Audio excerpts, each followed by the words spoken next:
What is going on, guys? Jack here, and welcome to episode 17 of our Hexagon challenge. And today we are focusing on the national side of things. We are here in France. Well, we're not in France actually, that's a lie. Where are we? Where is this tournament? It's in Spain. We're in Spain for the Euro Under-21s. There are 3 groups made up of 4 teams. You can see in our group we are joined by Holland, Norway and Poland. In Group B, England, Germany, Italy and Switzerland play each other. And then in Group C you've got Belgium, Croatia, Scotland and Spain. Now, the way this tournament works is everyone plays each other once. Today we are doing the game against Holland. Next episode we will be doing the game against Norway, and then the episode after that will be against Poland. The top team from each group goes through to the semi-final, as well as the best placed second place team from all 3 divisions. So whichever team does kind of second best and gets the second highest points total the best points total as a second place team will also go through to the semi-finals, which, to be honest, I'm not a massive fan of that format, but it's the format that we have. If I'm being completely transparent with you, I don't really know what to expect going into this game. I mean, looking at the seedings, we are a first seed, so we should be doing well here. It's worth noting that our game against Holland is probably the hardest game of our group stage today, so I'm hoping for a good performance here. In terms of our squad, it's a little bit different to the England squad. Last time I did one of these national live comms, of which we've only done one in the past. Unfortunately for us, with there being an under-20s tournament going on in the summer, some of my kind of younger players who were kind of 20 years old or younger, who I was kind of calling up for the under-21s, have now been put into the under-20s squad. So as a result, things have had to be changed around just a little bit.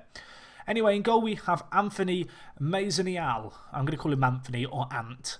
But he's certainly not an ant. He's a pretty good goalkeeper, this guy. You can see playing for Saint Etienne on loan actually there.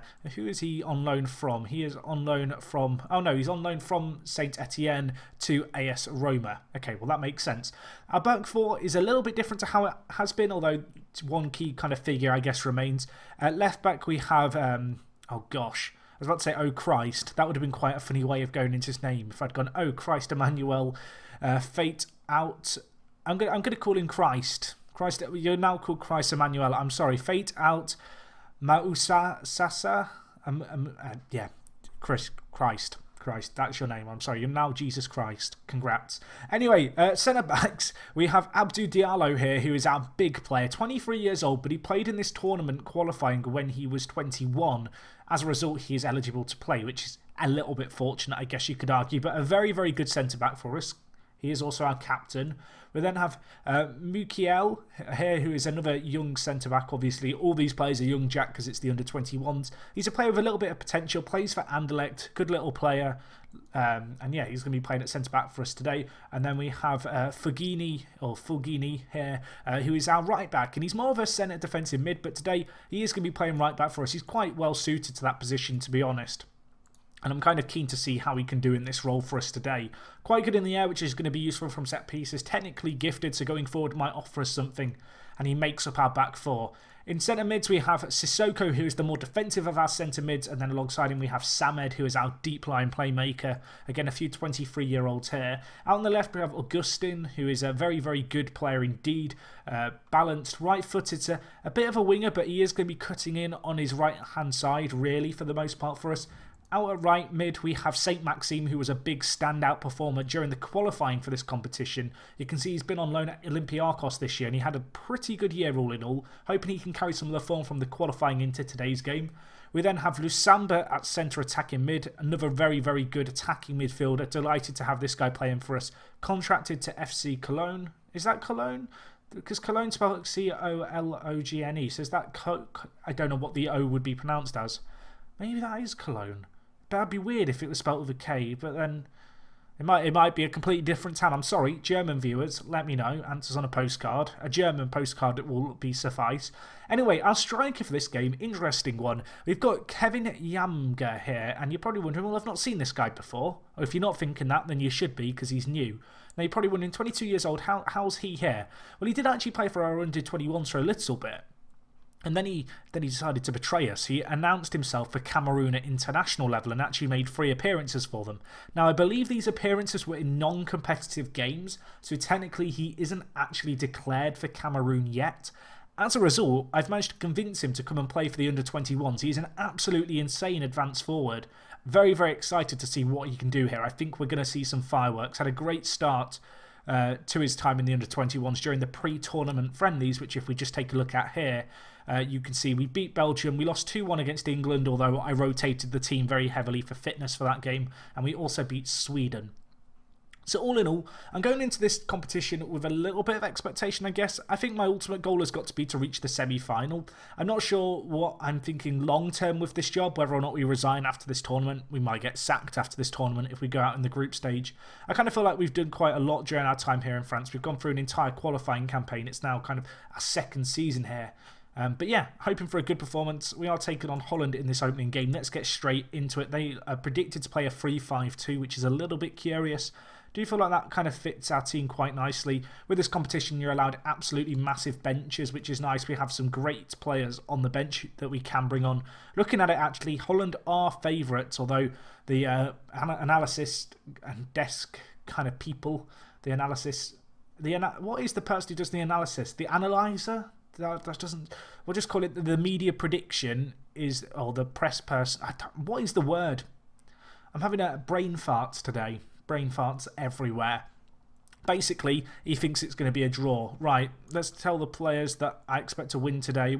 I want to give some expectation and kind of set the bar fairly high here. Of course, we go into this game knowing that, well, Holland are the favourites, but we do have a strong team, and I guess Yamga, our striker, is the big player to keep an eye out on, the kind of Cameroonian convertee. We'll see how he gets on. But anyway, Holland playing obviously in orange. We are playing in our home strip of blue. I'm hoping for a good performance here. We are playing, of course, the kind of 4-2-3-1 that we play at Waitakere. And we've actually got a chance here. Back post, and Augustin is there. Makes it 1-0. And I talked about him cutting in on that right foot of his. I said he's a bit of a winger, but you will see him kind of play this kind of more inside forward role at times. The fact he's right footed, you know, he's quite keen to cut inside. I think there it was a header at the back post, unless it was on the volley. But either way, Fulgini, player who I said, you know, he's not necessarily a right back, but he's going to slot in there today. And actually, Augustin, left foot, take a bow, my son. Nice finish there. Early lead here. Fantastic start to this entire competition. Our other league games I anticipate to be a little bit easier than this one. Of course, at this level of competition, there are no kind of easy games, but a good start here. You know, getting some momentum going would be absolutely amazing. And so far, so good. 1-0 up here. We're actually on the attack again. Saint Maxime talked about his amazing qualifying, and he has a chance there. Yamga with a real opportunity from less than 5 yards out. Keeper makes a vital save. Corner will come in. Going to be cleared away, but Fulgini, well, I thought he was about to do something else. Obviously, already 1 assist to his name. Unfortunately, however, there, Holland and the Netherlands do deal with the ball for now, although immediately, 16 minutes on the clock, we are on the attack again. This time, Holland intercepted, and actually Marlon been unleashed here, and he squeezes it in. Questionable goalkeeping positioning, but Doniel Marlon gets a goal for the Dutch under-21 side, and it's 1-1 here, and that feels a little bit cruel. Their first shot on target, a big ball over the top. We'd committed some men forward. Goalkeeper just doesn't cover his near post, and the ball just gets squeezed in there by Marlon. A nice finish in the end. The Netherlands draw level at 1-1 here, and I mean, having had such a good start, you know, we had a few chances to get ahead in this game. We've squandered them, and actually, Holland with a chance now from this corner. Nunelli crosses in the ball, and Zybek is forced to have a shot, which is saved. But I mean, we're living life on the edge right now. That was a clear-cut chance, and actually, they're on the attack again here. Although, can we break? Can we apply some pressure? Apparently not. 30 minutes gone. It's been an action-packed opening to this game. I mean, I would have killed for a nice, boring, you know, game. Cool, calm, collected, you know, not a lot happening. And, well, Marlon had a chance there to double his goal-scoring tally. Squanders that opportunity. And we are pretty lucky, although he has another chance here. Zybek in the box. Holland, since they got that goal, they've looked like the better team. They've created the better opportunities. They're on the attack here. Nunelli to save, and Zybek hits the side netting with an open goal at his mercy. And I'm surprised this game's still 1-0 if I'm honest, or 1-1 even. There's been a lot of chances in this game. There could be 3 or 4 goals at least right now. As things stand though, it is still all even, and actually Holland bringing the ball forward again. Sherman to Carvalho. Can we get a tackling? Nunelli, Marlon, another chance for him there. Another miss as well. He has really bottled it today. I say that, and then we give the ball away like that. Now Holland bringing the ball forward. Carvalho, he's been involved in their play quite a lot here. Sherman to Carmelia. Can we get in a tackle? Can we do something here? Zybek, Carvalho, to Zybek again. Ball going to be whipped into the box here. You'd imagine Zybek, that's a great goal to be fair. It's a fantastic goal. Holland are going to be loving that. Faruk Zybek with the goal, a regen.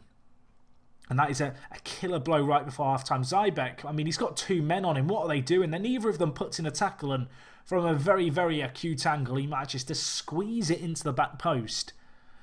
And I think it's fair to say that is questionable defending. And looking at the 2D view, we have puddles emerging on the pitch, I do believe. That is interesting. The ball has actually been replaced with an orange ball because of the conditions, unless it started snowing. There is dynamic weather in Football Manager this year, so it could be snow. That'd be a little bit puzzling. I'm going to tell the players here I expect a much better showing in the second half. I mean, we should note... Okay, now the pitch is back to normal. It's worth noting it is June and we are in Spain, so if it's snow, I'm a little bit concerned. But we have returned with a white football for the second half. I mean, that's the important thing to note. I mean, I kind of want to change things. It was such a good start in the first half. I want to give the players a chance to make amends early on in the second half here, having just shouted at them in the team talk, and see how they get on. St. Maxime tries to get the ball into the box. Sissoko, Samed, Fugini, whips it in Yamaga. Yamaga, that's a Pokemon. What is the guy's name? It's Yamga, not Yamaga. Okay, that's awkward. Right, we have a chance anyway. Samed with the goal. It's 2-2. I said I wanted to give the players a chance here. And Samed has got the goal there for us. It's a shot from the edge of the box. I think it was either blocked or parried into the side netting by the keeper. Ball whipped away, cleared only half out though, and then the centre mid comes charging in, swings a left boot at it, makes contact, finds the back of the net, and the puddles have re-emerged on the pitch. Does that mean we're getting an orange football again? That's all I care about at this point. Are we getting an orange football? We are. Excellent. I want there to be a goal so I can see it in 3D, but preferably not a goal for them. Zybek, he's already got 1 goal. Nunelli. Well, Nunelli scores there. Chinanelli, 64 minutes gone. They bounce back just 10 minutes after that first goal. And the rain continues to pour down here. We haven't got an orange ball in 3D, but in 2D we are on an orange ball. I mean, please fix. That is a bug. Bug, fix it. Right. Let's make some changes. Yamga has just had a mare. I bigged him up. He's let me down. I'm going to bring on Nilmul Pai, who was a big player during our kind of qualification campaign. Elsewhere, Christ has had a terrible game, so we're going to bring on Nirkate. And I think we'll stick with a double change there for now. 23 minutes left in this game. Holland, they've had the better chances. They've had more opportunities. Part of me just wants to stick with what we're doing. It's got us 2 goals. Hopefully, you know, a few changes to the team can have an impact here. And, well, maybe it can. There is a chance here, although it is Holland on the attack. Sherman, Diallo, our star centre-back, the captain, gifting Holland a chance, but bailed out by our goalkeeper. So fortunate there. And now Diallo going to nod away the corner. It'll be disappointing if we lose this opening game. It will put us in a really tricky situation going into the next few games. And Sherman, edge of the box. Well, it's cleared away by Sissoko. But time is ticking away here. Time is not something that we have an abundance of right now. I'm going to make some changes here. We are going to go on the attack. We're going to stick on another striker. We're going to stick on Moussa Dembele to play on alongside Morpai. And we are going to go. We're going to go for this game. We've kind of got to at this point. We need something to happen. We need an opportunity, and we're going to try and, I guess, find one here with our current team. I need to. Well, we need to mix things up here. We need to go for it. We need to find our way into the box more often. I want us to hit early crosses. I want us to play fairly narrow, much higher tempo. We just need to work at it now. Let's see what we can do. We have 14 minutes, slightly less in fact, to try and get a goal that can make a difference here. A draw would be a nice result to save at this point, but I mean, we've got a set piece to defend here. Headed away. Can Morpai connect? He can't. Nunelli. And Holland on the attack here. Zybek, he's already got 1 goal. Fred's in Fernandez, and you'd have to say they deserve it. Rashan Fernandez gets the 4th goal for Holland this game, and I mean, it's not rocket science. When you concede 4 goals, you're going to struggle to win a game because it's not often that you score 5 goals. And today we've not looked like doing that one little bit. Of course, we are now on our more attacking system. We might as well stick with it. We've got to try and get something from this game. We've got to try and rescue, you know, some points. We could still get 2 goals. There's 2 minutes left and we do have the ball. Lissamba, Fugini, already 1 assist. Whips it in, Morpai, back post. Get the ball out the back of the net. We have maybe 3 minutes to try and get something here, boys. And simply put, we have to find something. We have to go for it. Go route 1. Confirm changes. We are going on overload. We are going to try and just... I don't know. We're going to try and get something here. It's going to be pretty impossible, you'd think. We might even leave ourselves exposed at the back, but it's a gamble worth going for, you'd think, at this stage.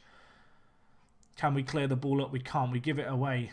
I mean, if we concede now, it's going to be a kick in the teeth. Zybeck hits the post, and he's going to get the rebound as well. It's 5-3. Goals galore here. Unfortunately for us, we cannot rescue the draw. And Zybeck, well, he's torn us apart this game. Hits the woodwork there, and then he just reacts quicker than everyone. It's been a mad opening group stage game here in the Euros, but that is one that is really going to cut deep and hurt.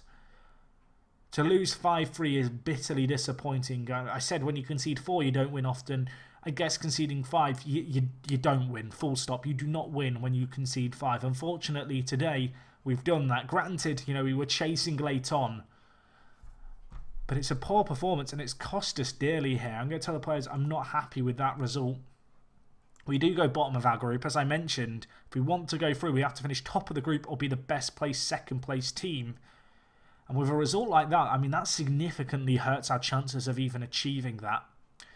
Anyway, guys, that is going to wrap up everything from me for this episode. Next episode will again be an international episode as we manage in France, or manage in Spain as the manager of France. We have got a few league games in between. I'm going to cover them all next time around when we finished all these international games. Next time it will be the game for the game against Norway. It's on a Sunday, so that's a game to look forward to, and then we do play the following Friday. I believe if we lose that Norway game, it's game over, so we might not even cover the Poland result, but that would be so disappointing to go out, I guess, in that manner. We had such a great qualifying campaign, and so to basically have all that work undone in this opening game is, well, painful to say the least. But anyway, that wraps it all up from me, guys. I'd love to know down in the comments your opinion on these international episodes, you know, doing an international management job at the same time as the MLS stuff. Obviously, I'm contemplating, if I'm being honest, resigning from this job at the end of this kind of whole competition. But I'd like to know, do you think I should go and manage, you know, a proper national team? Do you think I should just focus on the club stuff? I'd love to know your thoughts down in the comments. Anyway, that is all from me. As always, guys, if you have enjoyed, smash the like button. Hopefully, I'll see you guys for the game against Norway. I mean, we have to win that game, so hopefully you will turn up and show some support. And yeah, that's all from me. Thank you so much for watching. It is me, Jack, and I'll talk to you guys in a bit. I'm out.